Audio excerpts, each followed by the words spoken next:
আলা রাসূলিল কারীম আম্মা বাদ। প্রিয় সুধী মণ্ডলী, আসসালামু আলাইকুম।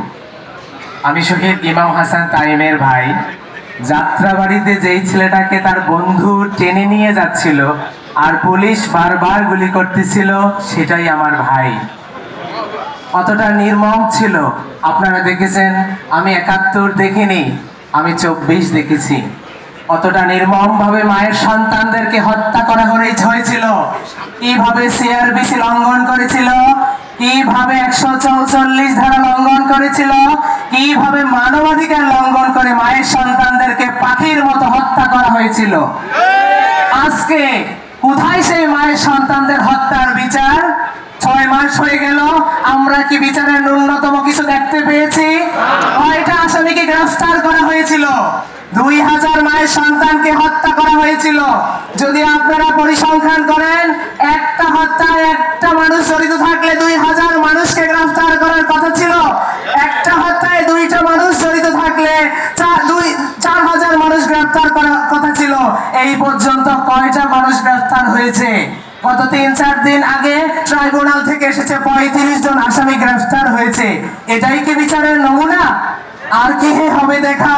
যতদিন যাবে বিচার পাবো কি আমরা? তবে আমাদেরকে সকলকে একটা কথা আমি সবসময় বলি, ঐক্য হবে, সংস্কার হবে, নির্বাচন হবে, কিন্তু তার আগে বাংলার জমিনে প্রত্যেকটা মায়ের সন্তানের হত্যার বিচার হতে হবে। বিচারের আগে বাংলার জমিনে কোনো নির্বাচন হবে না। নির্বাচন দেওয়ার জন্য, কাউকে ক্ষমতায় যাওয়ার জন্য এতগুলো মায়ের সন্তান তাদের জীবন দেয়নি, এতগুলো আহত ভাইরা তাদের অঙ্গ দেয়নি, এত রক্ত ঝরেনি। আপনাদের ক্ষমতায় যাওয়ার এত লোভ কেন? আমি বলতেছি, আপনারা চোখটা বন্ধ করে দেখেন, সেই পরিবারদের কথা চিন্তা করেন, সেই মেসাকারের কথা চিন্তা করেন।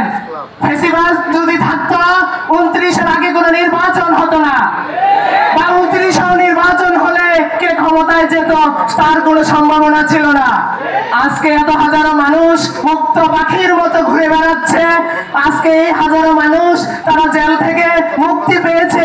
এই স্বাধীনতা যে অর্জন হয়েছে সবকটা প্রত্যেকটা শহীদের রক্তের বিনিময়ে। আমি উপদেষ্টা মণ্ডলীদেরকে অনুরোধ করে জানাতে চাই, আপনারা আজকে ক্ষমতায় গিয়েছেন এই শহীদদের রক্তের উপরে। প্লিজ আপনারা এই শহীদদের রক্তের সাথে বেইমানি করবেন না, জাতির সাথে বেইমানি করবেন না, বিচারের দিকে দৃষ্টি আকর্ষণ করেন। আপনাদের কাছে অনুরোধ রইল, প্রিয় সাংবাদিক ভাইয়েরা, আপনাদের আরেকটা দৃষ্টি আকর্ষণ করতেছি। আগামীকালকে সারা বাংলাদেশের সকল শহীদ পরিবার তাদের হত্যার বিচার এবং কি তাদের রাষ্ট্রীয় স্বীকৃতি এবং শহীদ পরিবারের ন্যায্য অধিকারের জন্য অবস্থান কর্মসূচি পালন করবে শাহবাগে।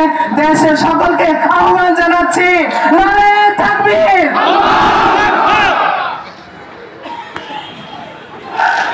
সম্মানিত সুধী মণ্ডলী।